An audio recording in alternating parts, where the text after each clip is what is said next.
Doomsday Clock News. Iran-Israel war.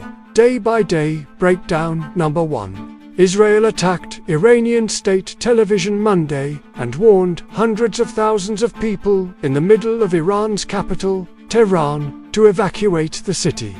The strike came after Iran fired another wave of missiles at Israel, which killed at least 8 civilians, according to the Israeli military. The developments came on the 4th day of open warfare between the regional foes, which has shown no signs of slowing down. Israel's warning affected up to 330,000 people in a part of central Tehran that includes the country's state TV and police headquarters, as well as 3 large hospitals, including one owned by Iran's paramilitary Revolutionary Guard.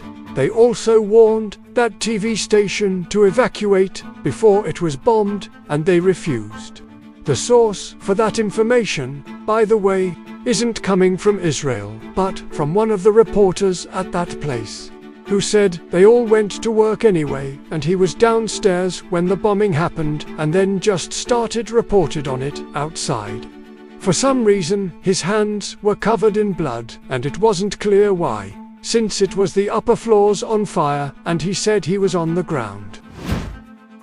Trump is departing the G7 early as conflict between Israel and Iran shows signs of intensifying. President Donald Trump abruptly left the Group of 7 summit Monday, departing a day early as the conflict between Israel and Iran intensified, and the US leader declared that Tehran should be evacuated immediately.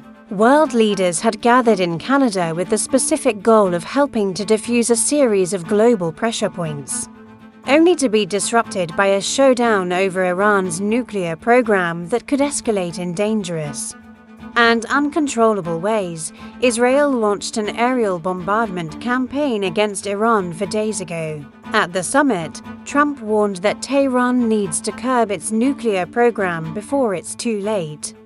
He said Iranian leaders would like to talk, but they had already had 60 days to reach an agreement on their nuclear ambitions and failed to do so before the Israeli aerial assault began. They have to make a deal, he said. Asked what it would take for the US to get involved in the conflict militarily, Trump said Monday morning, "I don't want to talk about that, so far." Israel has targeted multiple Iranian nuclear program sites, but has not been able to destroy Iran's Fordo uranium enrichment facility. The site is buried deep underground, and to eliminate it, Israel may need the 30,000-pound, 14,000-kilogram GBU-57 massive ordnance penetrator, the US bunker-busting bomb that uses its weight and sheer kinetic force to reach deeply buried targets. Israel does not have the munition or the bomber needed to deliver it. The penetrator is currently delivered by the B-2 stealth bomber. By Monday afternoon, Trump warned ominously on social media everyone should immediately evacuate Tehran. Shortly after that, Trump decided to leave the summit and skip a series of Tuesday meetings that would address the ongoing war in Ukraine and global trade issues.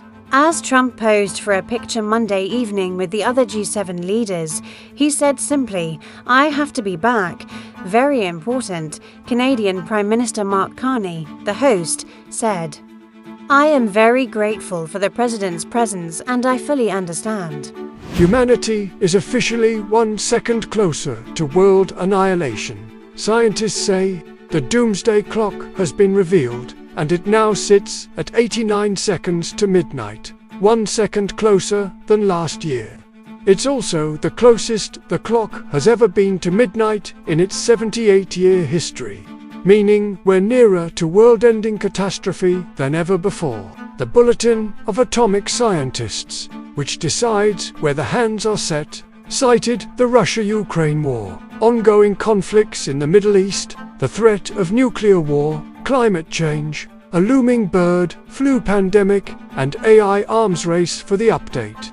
The Chicago-based non-profit created the Doomsday Clock in 1947 during the Cold war tensions that followed World War II, to warn the public about how close humankind was to destroying the world. We set the clock closer to midnight because we do not see sufficient positive progress on the global challenges we face, said Daniel Holtz, board member and physicist at the University of Chicago.